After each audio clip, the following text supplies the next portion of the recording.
C'est la période de la chasse aux œufs de Pâques et la table de Cana est en ébullition. Cette entreprise de réinsertion à Gennevilliers a un pôle chocolat en plus de son pôle traiteur. L'année dernière, elle a sorti 1,4 tonnes de chocolat, ce qui fait environ 14 000 tablettes. Et en ce moment, les carnets de commandes se résument à ça. Il y a les œufs, il y a les personnes, il y a des sujets comme l'écureuil, les petits poussins, ça peut être des poules, les bio, le chocolat noir est à 70% de cacao et il vient de Haïti. Le chocolat lait, il a 40% de cacao, il vient du Pérou et tout est fait artisanalement ici et travailler des petits producteurs, ça c'est l'idée Equita. Le chocolat n'est pas un ingrédient comme les autres et le travailler n'est pas chose facile. Le plus dur, c'est qu'il soit à température et que le chocolat ait décidé que il est prêt. Il ne faut pas que ça bouge, c'est très délicat. Ouais. Le record de la table de Cana pour la conception d'un œuf de Pâques est de 80 cm de haut pour 18 kg. Le chocolat, il peut se garder, quand il est nature, que du chocolat, on peut le garder 1 an à 12 degrés. Le chocolat, quand il est conservé à chaleur ambiante dans un endroit, ça va être 2 mois. Quoi. C'est beaucoup d'entreprises qui commandent, mais ça peut être des particuliers. Et les particuliers peuvent commander sur Internet. On a un site Internet. Ils peuvent appeler directement ici. Le centre de loisirs maternel Henri Vallon a organisé une soirée conte pour les enfants et leurs parents. Avant la soirée conte, je m'étais rendu compte que le livre, c'était pas un support qu'on utilisait particulièrement. On est dans les activités manuelles, activités sportives, jeux de société.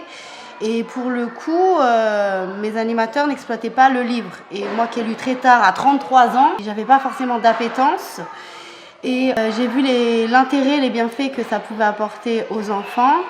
Les livres sont devenus, entre guillemets, sont au cœur de nos actions.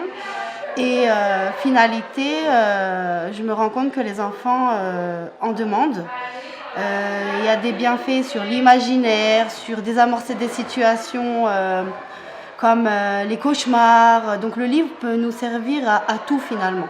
C'est bien parce que ça éveille les enfants, ça leur permet de connaître beaucoup de choses aussi. D'intégrer les familles à la vie quotidienne de leurs enfants, ça permet finalement d'avoir une continuité. Moi, on est acteur de plein de choses auprès des enfants et finalité, avec les familles, ensemble, il y a une vraie coéducation. Les histoires étaient suivies d'un atelier mené par l'association Pas à Pas, l'enfant. Le message qu'on veut faire passer, c'est que quand un enfant écoute une histoire, il va naturellement développer son attention, sa concentration. Il va bien sûr être dans un bain de langage, il va apprendre des nouveaux mots et c'est ça le message qu'on veut dire aux parents. Quand un enfant écoute une petite histoire, même courte, il va préparer son cerveau à tout ce qui est bon pour ce qui sera demandé à l'école. C'est extraordinaire parce que rien qu'une petite histoire, ça développe ça chez l'enfant. Et je finirai par dire, à l'inverse, devant un écran, votre enfant ne développe rien de tout ça.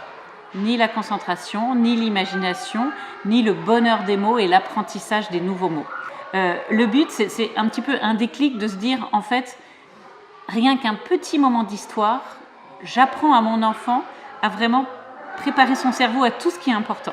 Sans savoir mettre la voix, sans savoir mettre le ton, sans avoir l'art de compter, un enfant de toute façon a besoin qu'on lui raconte des histoires.